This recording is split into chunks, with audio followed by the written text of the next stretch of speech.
옛말에 부부는 일심 뭐라고 하죠? 동체라고 하죠. 부부는 일심동체. 어느 TV 프로그램에서 그 퀴즈를 냈다고 합니다. 정답은 일심동체, 부부는 일심동체인데, 부부는 그러니까 어느 분이 평생 왼수 뭐 이렇게 얘기하는 사람도 있다고 합니다. 부부는 일심동체이지요. 부부는 한 마음과 한 몸을 이룬다는 뜻입니다. 제가 사실 이 말을 자주 사용합니다. 저희 아내에게 사실은 핑곗거리로 사용할 때가 많이 있습니다. 제가 하지 않았어도 제 아내가 했는데도 마치 제가 한 것처럼 말을 하곤 합니다. 부부는 일심동체니까 당신이 한 게 내가 한 거지 뭐. 그러면 제 아내는 당신이 언제 안 했는데 왜 그러세요? 이렇게 이야기합니다. 사용하기 참 좋은 말이고 핑곗거리이지요. 부부는 일심동체라고 말을 하니까요. 그런데 항상 그런 것 같지는 않습니다. 일심동체라고 하면서도 각자의 마음이 다르고 각자의 행동이 다를 때가 너무도 많이 있기 때문입니다. 불완전한 인간사에서는 어쩔 수 없는 현실인 것 같습니다. 그런데 이 말, 부부는 일심동체라는 말이 사실은 예수님과 우리 크리스찬들 사이에서도 통한다는 것 여러분 알고 계십니까? 말하자면 예수님과 크리스찬은 일심동체라고 할 수 있다는 것입니다. 사실 우리는 예수님과 일심동체이어야 합니다. 이는 사도 바울의 고백을 통해서도 알 수 있습니다. 갈라디아서 2장 20절 말씀입니다. 나는 그리스도와 함께 십자가에 못 박혔습니다. 이제 살고 있는 것은 내가 아닙니다. 그리스도께서 내 안에 살고 계십니다. 내가 지금 육신 안에서 살고 있는 삶은 나를 사랑하셔서 나를 위하여 자기 몸을 내어주신 하나님의 아들을 믿는 믿음 안에서 살아가는 것입니다. 자, 그러니 우리 크리스찬들이 예수님과 한 마음, 한 몸을 이루어야 하는 것은 당연합니다. 우리 안에 살고 계신 예수님 때문이지요. 그런데 정말 우리가 예수님과 일심동체를 이루고 살고 있나요? 주님이 내 안에, 내가 주님 안에 거하고 있는 삶을 우리는 살고 있습니까?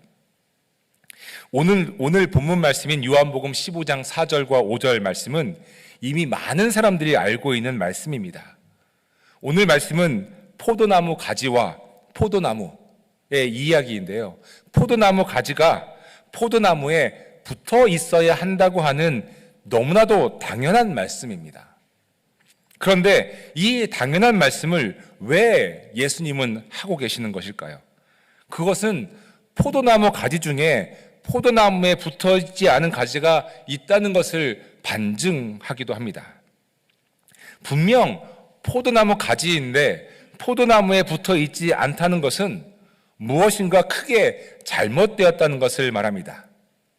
이 비유의 말씀을 우리 크리스찬들에게 적용을 한다면 분명 크리스찬인데 그리고 교회를 다니고 있는데 예수 그리스도께 붙어 있지 않은 사람들이 있다는 말씀이죠. 포도나무 가지가 포도나무에 붙어 있다는 것은 무엇을 의미합니까? 바로 살아있다는 것을 의미합니다. 생명을 의미하지요. 가지가 나무에 붙어 있다는 것은 가지의 생명이 나무로부터 공급된다는 것을 의미합니다. 이 말씀을 반대로 보자면 가지가 나무에 붙어 있지 않으면 가지 스스로 생명을 유지할 수 없다는 것을 의미합니다. 이 포도나무의 비유가 무엇을 뜻합니까? 우리의 생명이 어디로부터 온다는 것을 의미하지요? 네, 바로 예수 그리스도이십니다. 왜냐하면 예수님이 포도나무이고 우리는 뭐죠? 가지이기 때문에 그렇죠. 우리의 생명이 누구로부터 온다고요? 다 같이 한번 해보겠습니다. 시작. 예수 그리스도. 아멘. 아멘. 마치 포도나무 가지가 포도나무에 붙어 있으면 살아있는 것과 같습니다. 포도나무 가지가 스스로 열매를 맺으려고 아무리 노력을 해도 포도나무에 붙어 있지 않으면 아무런 열매를 맺을 수가 없습니다. 지극히 당연합니다. 왜 그렇죠? 포도나무에 붙어 있지 않으면 생명이 없기 때문이죠. 예수님은 오늘 말씀을 통해 우리들에게 포도나무이신 예수님께 붙어 있으라고 말씀하고 계십니다.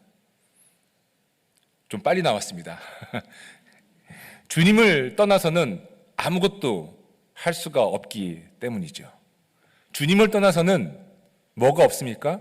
생명이 없기 때문입니다. 오늘 본문의 5절 말씀입니다. 다시 한번 보겠습니다. 나는 포도나무요 너희는 뭐라고요? 가지이다. 사람이 내 안에 머물러 있고 내가 그 안에 머물러 있으면 그는 많은 열매를 맺는다. 너희는 나를 떠나서는 아무것도 할 수 없다. 이 말씀은 열매를 맺는 것에 목적이 있는 것이 아닙니다. 열매가 맺히는 것은 지극히 당연한 수순일 뿐이지요. 이 말씀의 핵심은 주님 안에 뭐 한다고요? 머물러 있는 것. 주님 안에 머물러 있는 것. 이것이 이 말씀의 핵심이지요. 우리의 생명의 근원이 우리가 생명의 근원에 붙어 있는 것을 의미합니다. 자, 그렇다면 여러분 질문이 생기지 않습니까? 주님 안에 머물러 있다. 주님 안에 머물러 있다는 것이 여러분 무엇을 의미하겠습니까? 지난주 전교 수양회 때 많은 젊은 가정들이 수양회에 참석했었습니다. 젊은 가정들을 이렇게 보니 어린 아이들이 많이 참석을 엄마 아빠를 쫓아서 참석을 했죠. 그런데 이 어린 아이들, 아주 2살, 3살 된 이 어린 아이들 중에 공통의 별명을 갖게 된 아이들이 있습니다. 그 공통의 별명이 바로 엄마 껌딱지라고 하는 별명입니다. 사실 새로운 별명은 아닙니다. 저희 아이들도 어렸을 때 엄마 껌딱지라는 별명을 둘 다 가지고 있었습니다.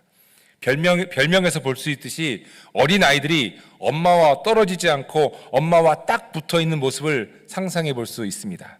물론 엄마는 체력적으로 힘들 수 있습니다. 하지만 아이에게 엄마와 붙어 있다라고 하는 것은 정서적으로, 정신적으로 매우 중요한 것이고 또 그럴 시기이지요. 어린 자녀가 엄마에게 딱 붙어 있다고 하는 것은 엄마의 사랑 안에 머물러 있다는 말이기도 합니다. 엄마를 사랑하기 때문에, 그리고 엄마가 자기를 사랑한다는 것을 알기 때문에, 아니 엄마가 이 세상의 모든 것이기 때문에 어린 자녀는 엄마에게 딱 붙어 있습니다. 제가 이렇게 오라고 해서 억지로 이렇게 안으면 어떻게 되죠? 바로 웁니다. 그렇죠. 엄마로부터 뛰어서 제가 안으니까 바로 울더라고요. 이렇게 어린 자녀가 엄마에게 붙어 있는 시기가 중요한 것은 이 시간을 통해서 아이들은 엄마의 사랑을 자신의 삶 속에 확증하기 때문이죠. 자녀들은 이렇게 사랑을 먹으며 자랍니다.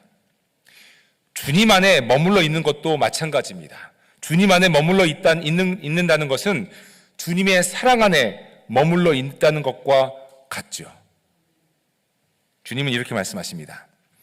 하나님께서 나를 사랑하신 것과 같이 나도 너희를 사랑하였다. 너희는 내 어디 안에요? 사랑 안에 머물러 있어라. 주님 안에 머물러 있다라고 하는 것은 주님의 사랑 안에 머물러 있다는 것을 의미합니다. 마치 어린 자녀가 엄마의 품 안에 머물러 있는 것이 엄마의 사랑 안에 머물러 있는 것과 마찬가지로 우리도 주님 사랑 안에 머물러 있어야 한다는 것이죠. 자, 그런데 여기에 질문이 또 한 가지가 생깁니다. 주님의 사랑 안에 머문다고 하는 말이 무슨 뜻인지 잘 이해가 되지 않습니다. 주님의 사랑 안에 머문다는 말이 주님이 우리를 사랑하신다는 것을 믿으라는 말인지 아니면 우리도 주님을 사랑해야 한다는 말인지 잘 모르겠습니다. 저는 이 두 가지 다라고 생각합니다. 주님의 사랑 안에 머문다는 것은 예수님이 십자가에서 죽기까지 우리를 사랑하셨다는 것을 믿는 것이며 우리도 또한 주님을 사랑해야 한다고 하는 뜻입니다. 마치 어린 자녀가 엄마의 사랑을 믿으면서 동시에 자신도 엄마를 사랑하는 것과 같습니다. 그런데 우리가 주님을 사랑해야 하는 것에 대해서 그 방법을 잘 모를 때가 있습니다. 주님 사랑합니다 이렇게 말로만 하는 것으로 다 충족이 되는 것인지 아니면 어떻게 해야 주님을 정말 내가 사랑할 수 있는 것인지 그 방법을 모를 때가 있습니다. 무엇을 해야 예수님을 향한 우리의 사랑을 고백할 수 있을까요? 이에 대해 예수님은 아주 명확하게 이렇게 말씀하십니다. 너희가 내 계명을 지키면 내 사랑 안에 머물러 있을 것이다. 그것은 마치 내가 아버지의 계명을 지켜서 그 사랑 안에 머물러 있는 것과 같다. 주님을 사랑하고 주님의 사랑 안에 머물러 있는 방법은 주님의 계명을 지키는 것입니다. 주님 사랑 안에 거하고 있다고 말을 하면서도 정작 주님의 계명을 지키지 않는다면 우리는 주님을 사랑하는 것도 주님의 사랑 안에 거하는 것도 아닐 것입니다. 예수님을 사랑한다면, 우리가 정말 주님을 사랑한다면 우리는 당연히 예수님께서 우리에게 주신 계명을 지켜야 할 것입니다. 또 질문이 생깁니다. 그 계명이 무엇이란 말입니까? 어떤 계명을 지키라고 하는 말이죠? 사랑하는 교회 여러분, 예수님께서 우리에게 주신 계명이 무엇입니까? 주님께서 주신 계명에 대해서 여러 생각들이 있을 수 있고 여러 추측들이 우리 스스로 있을 수 있겠지만 우리의 생각과 추측이 중요한 것이 아니라 예수님께서 직접 말씀한 것이 중요한 것 아니겠습니까? 예수님은 계명에 대해서 이렇게 말씀하십니다. 내 계명은 이것이니 내가 너희를 사랑한 것과 같이 너희도 서로 사랑하여라. 사람이 자기 친구를 위하여 자기 목숨을 내놓는 것보다 더 큰 사랑은 없다. 교회 여러분, 예수님께서 우리에게 주신 계명은 사랑입니다. 사랑입니다. 서로 사랑하라고 말씀하십니다. 이 계명은 다른 누구의 계명도 아닌 예수님의 계명입니다.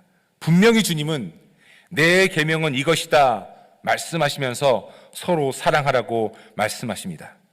어떻게 사랑하라고 말씀하십니까? 내가 너희를 사랑한 것과 같이, 내가 너희를 사랑한 것과 같이라고 말씀하시면서 목숨을 내놓는 사랑을 말씀하고 계십니다. 친구를 위하여 목숨을 내놓는 사랑 말입니다.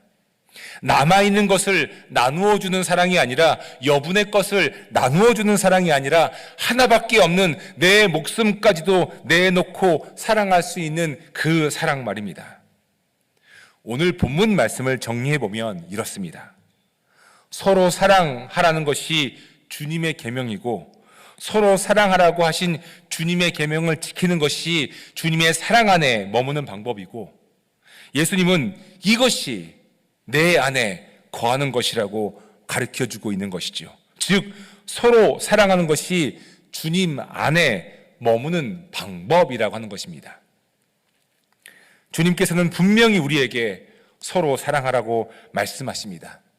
요한복음 15장 17절을 통해 예수님께서는 자신이 주신 계명을 직접 다시 한번 확인하시는데 이렇게 말씀을 하시죠. 내가 너에게 명하는 것은 이것이다. 너희는 서로 뭐 하라고요? 사랑하여라. 명확한 말씀입니다. 예수님께서 우리에게 원하시는 것은 서로 사랑하는 것이죠. 그런데 교회 여러분, 이마저도 서로 사랑해야 하는 계명을 지킬 수 있는 것도, 내가 누군가를 사랑한다라고 하는 것도 우리의 결단이나 노력으로 이룰 수 있는 것이 아님을 우리는 알아야 합니다. 알아야죠. 내가 이제부터 저 사람을 사랑할 거야 결단한다고 사랑할 수 있습니까? 그렇지 않지요. 절대로 그렇지 않습니다. 결심한다고 해서 사랑할 수 있습니까? 저를 그리 좋아하지 않는 분이 있다고 칩시다. 뭐 그럴 수 있죠. 어떻게 모든 분들이 다 저를 좋아하고 사랑하겠습니까? 그런데 그런 분이 앞으로는 김유진 목사를 더 사랑해야지 한다고 해서 저를 더 사랑할 수 있나요? 아닙니다. 아니지요. 그럴 온전한 사랑의 능력이 저에게도 없고 여러분에게도 없습니다. 그러면 어떻게 해야 하겠습니까? 주님께서 주신 계명, 서로 사랑하라는 계명을 어떻게 우리는 지킬 수 있겠습니까? 최근에 경험한 저의 개인적인 은혜의 이야기를 나누는 것을 양해해 주시기 바랍니다. 여러분들에게 사랑의 고백을 하기 위해서입니다. 지난주 정규 수양회 때 저는 개인적으로 참 많은 은혜를 경험하고 체험했습니다. 찬양과 말씀과 기도를 통해 많은 은혜를 경험했습니다. 특별히 제가 경험한 것은 사랑의 은혜였습니다. 둘째 날 밤 함께 모여 찬양을 하는데 제 마음에 뜨거운 감동과 하나님의 사랑이 밀려왔습니다. 누군가를 사랑할 수 있다는 것은 하나님의 은혜입니다. 다시 한번 말씀드리겠습니다. 누군가를 사랑할 수 있다는 것은 하나님의 은혜입니다. 나의 결정이나 결심으로 할 수 있는 것이 아니죠. 제가 경험한 하나님의 사랑은 여러분들을 위한, 우리 교회를 위한 하나님의 사랑이었습니다. 제 마음에 갑자기 우리 교회와 교우 여러분들 한 분 한 분을 향한 그 사랑의 마음이 걷잡을 수 없이 밀려왔습니다. 너무나도 귀했고 사랑스러웠죠. 저의 모든 것을 포기할 수 있을 정도로 사랑의 마음이 밀려왔습니다. 저에게는 아주 특별한 경험이었습니다. 왜냐하면 우리 교인들을 더 사랑해야지 하는 결심으로 저에게 그런 마음이 든 것이 아니었기 때문입니다. 하나님의 영이신 성령님의 선물로 저에게 사랑의 마음이 들어온 것이지요. 뜨겁게 기도하면서 간절히 성령의 임재가, 성령의 은혜가 우리 교회와 모든 교우님들께 임하기를 간절히 구했습니다. 하나님의 은혜를 부어달라고, 성령님의 기름 부으심을 경험하게 해달라고, 우리 모든 교우님들이 주님의 얼굴을 보게 해달라고 말입니다. 이렇게 주님께서 사랑하시는 주님의 백성들인데, 이렇게 사랑하시는 주님의 자녀들인데, 하나님의 영을 부어주시옵소서. 하나님의 얼굴을 보게 해주십시오. 이것이 어찌 저의 능력이었겠습니까? 인간인 제가 어떻게 목숨을 내놓는 사랑을 스스로 할 수 있겠습니까? 못하지요. 저의 능력이 절대로 아니지요. 사랑할 수 있는 것도, 정말 친구를 위하여 목숨을 내놓는 것과 같은 큰 사랑을 할 수 있는 것도 누구의 의도 아닌 하나님의 선물이며 하나님의 은총입니다. 그러니 우리는 하나님께 하나님의 사랑의 선물을 달라고 해야 합니다. 사랑의 은총을 달라고 해야 합니다. 교회에서만이 아닙니다. 여러분의 가정에서도 그리해야 합니다. 자녀들을 향한 사랑에 대해서도 하나님께 사랑의 은혜를 달라고 해야 합니다. 여러분의 남편이나 아내를 향한 사랑도 마찬가지입니다. 사람의 능력으로 사랑할 수 없습니다. 얼마나 힘듭니까? 고통스러울 때가 얼마나 많이 있습니까? 내가 스스로 사랑하려고 할 때 말입니다. 그런데 남편이나 아내를 향한 사랑도 오직 하나님의 능력이며 하나님의 의입니다. 여러분 믿으십니까? 그렇기 때문에 내가 누군가를 사랑한다는 것도, 진실된 마음으로 서로 사랑한다는 것도 나의 의가 될 수 없습니다. 그것 또한 하나님의 의이며 하나님께 영광인 것이지요. 따라서 사랑할 수 있도록 하나님께 사랑의 은혜를 구해야 합니다. 우리가 더 사랑할 수 있도록 말이죠. 그 계명을 지킬 수 있도록 말이죠. 우리의 노력으로 지킬 수 있는 것이 아닌 하나님의 은총으로 지킬 수 있는 그 은혜를 우리는 구해야 합니다. 사랑하는 교회 여러분, 저는 우리 교회가 속해 있는 연합감리교회 총회가 끝난 후 전 교우 이메일을 통해 총회의 결정이 무엇을 의미하는지 설명드리면서 우리 교회는 달라지는 것이 없을 것이라고 말씀드렸었습니다. 첨예하게 대립되었던 동성애 관련 이슈들에 대해서 교단이 어느 쪽 편을 들기보다는 빅 텐트를 침으로써 각자의 신앙의 전통과 신앙의 양심에 맞게 예수님을 잘 믿으면 된다고 하는 결정을 내렸습니다. 동성애에 관련된 금지 조항들이 삭제되고 수정됨으로써 우리 교단에서 동성 결혼이 가능해졌다는 것 때문에 마음이 불편하시고 상하신 분들도 계시고, 또 반대로 교단이 성소수자를 향해 문을 더 열었다고 보시면서 그 결정을 환영하는 분들도 계십니다. 또 다른 분들은 그 결정에 동의하진 않지만 신앙생활과는 큰 상관이 없다고 여기시는 분들도 계십니다. 목회자들 사이에서도, 신학자들 사이에서도 성경을 해석하는 데 있어서 동성애 이슈에 관련된 성경의 문자적 해석과 상황적 해석이 있어 왔고, 이 문자적 해석과 상황적 해석의 양 진영에서 좁혀지지 않는 간극이 있어 왔던 것 또한 사실입니다. 이 두 진영을 함께 품자고 한 것이 이번 총회의 결정이라고 저는 봅니다. 이러한 상황에서 저의 신학적 입장은 문자적 해석도 상황적 해석도 절대적일 수 없다는 것입니다. 절대 불변의 진리는 문자적 해석이나 상황적 해석을 뛰어넘는 오직 하나, 하나님은 사랑이시라는 진리이기 때문입니다. 이 진리는 변할 수 없습니다. 제가 우리 교회는 달라지는 것이 없을 것입니다 라고 이메일을 썼더니 어느 교우님께서 저에게 그것이 무엇을 의미하는지 조금 더 설명해 달라고 물으셨습니다. 저는 우리 교회는 달라지는 것이 없다고 믿습니다. 동성애 이슈에 관련된 것으로만 그렇게 말씀드리는 것이 아닙니다. 교회는 누구도 부정할 수 없는 그리스도의 몸이고 교회의 머리는 오직 그리스도이기 때문입니다. 무엇으로 교회가 달라지겠습니까? 저는 확고히 믿습니다. 우리 교회를 향한 하나님의 사랑은 변치 않습니다. 교회를 통한 하나님의 나라와 하나님의 뜻은 반드시 이루어집니다. 이것은 비단 우리 와시든 한인교회만을 통해서만이 아닙니다. 예수 그리스도를 구주로 고백하는 모든 공교회들을 통해 하나님의 사랑은 날마다 확증될 것이며 따라서 교회를 통해 영광 받으실 분도 오직 하나님이십니다. 우리 교회가 달라지지 않는다라고 말씀드리는 이유는 하나님께서 달라지지 않으시기 때문입니다. 하나님은 변함이 없으신 신실하신 하나님이시고 신실하신 하나님의 사랑의 은혜와 구원의 역사가 변함없이 우리 교회를 통해 증거될 것이기 때문입니다. 그러니 무엇이 달라지겠습니까? 없습니다. 모든 것이 하나님의 영광을 위한 것이고 모든 것이 하나님의 뜻 가운데 이루어질 것이라고 믿기 때문입니다. 오늘 함께 읽은 본문의 말씀이 그것을 증명합니다. 예수가 내 안에, 내가 예수 안에 있는 것, 이것은 다른 것은 다 변해도 변치 않는 불변의 진리, 우리의 생명은 오직 예수님께 달려있다는 말씀입니다. 이 불변의 진리 때문에 우리 교회는 달라질 것이 없습니다. 교회의 머리는 그리스도이시고 우리는 그리스도의 몸된 교회이기 때문입니다. 사랑하는 교회 여러분, 제가 여쭙겠습니다. 대답해 주시기 바랍니다. 생명이 어디에 있습니까? 어디에 있습니까, 여러분? 예수 그리스도께 있습니다. 구원이 어디에 있습니까, 여러분?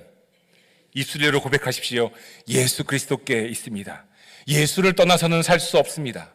포도나무 가지가 포도나무에서 떨어지면 생명이 없는 것과 같이 우리는 예수님을 떠나서는 살 수 없습니다. 주님 안에 머물러야 살 수 있습니다. 주님 안에 머물러 있어야 생명이 있기 때문입니다.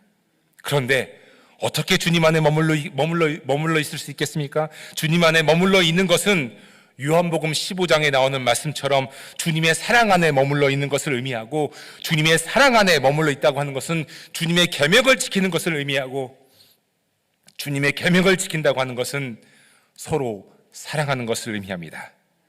내가 너희를 사랑한 것과 같이 서로 사랑해라 말씀하신 주님의 계명에 귀를 기울이시기 바랍니다.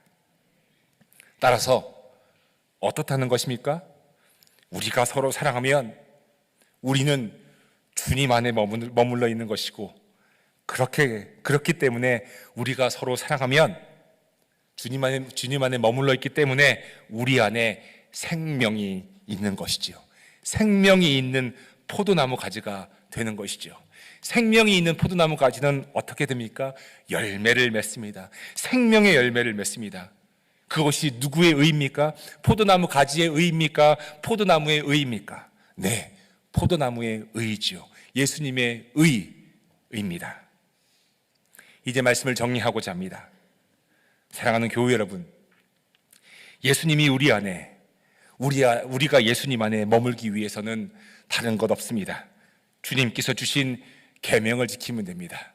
새 계명을 너에게 주노니 서로 사랑해라. 내가 너희를 사랑한 것과 같이 서로 사랑해라. 그런데 서로 사랑하는 것이 우리의 의지와 결단으로 되는 것이 아닙니다. 성령님의 은혜와 성령님의 능력으로 되는 것이죠.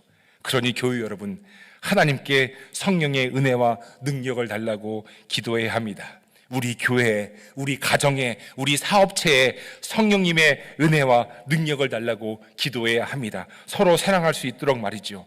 성령님의 은혜와 능력은 우리로 하여금 주님께서 주신 계명, 서로 사랑하라고 하신 계명을 지킬 수 있게 합니다. 우리의 능력이 아닌 성령님의 능력으로 말입니다. 그러니 우리에게 필요한 것이 이것 아니겠습니까? 가정에서도, 학교에서도, 직장에서도, 교회에서도, 남편과 아내 사이에서도, 부모와 자식 사이에서도 우리가 정말 지켜야 할 계명, 서로 사랑하는 것, 이것이 예수가 내 안에, 내가 예수 안에 거하는 방법입니다. 서로 사랑할 수 있도록 성령님의 임재를 간절히 구하십시다.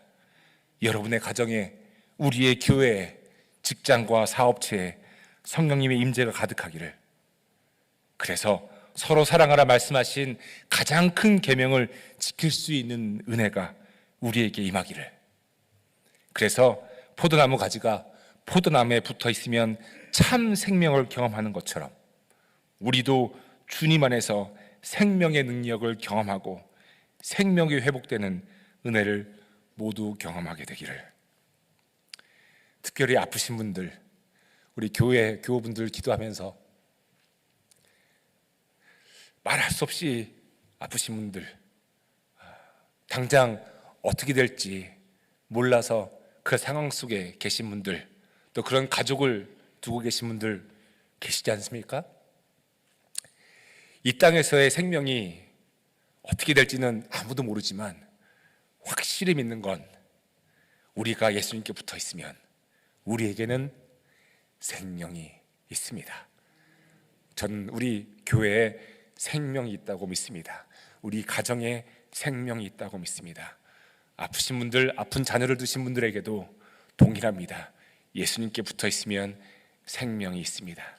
그 생명이 회복되어지는 그 은혜가 우리가 주님 안에, 주님이 우리 안에 거할 때 그 생명을 경험하는 우리 모두가 되기를 주님의 이름으로 간절히 소망하며 축복해 드립니다.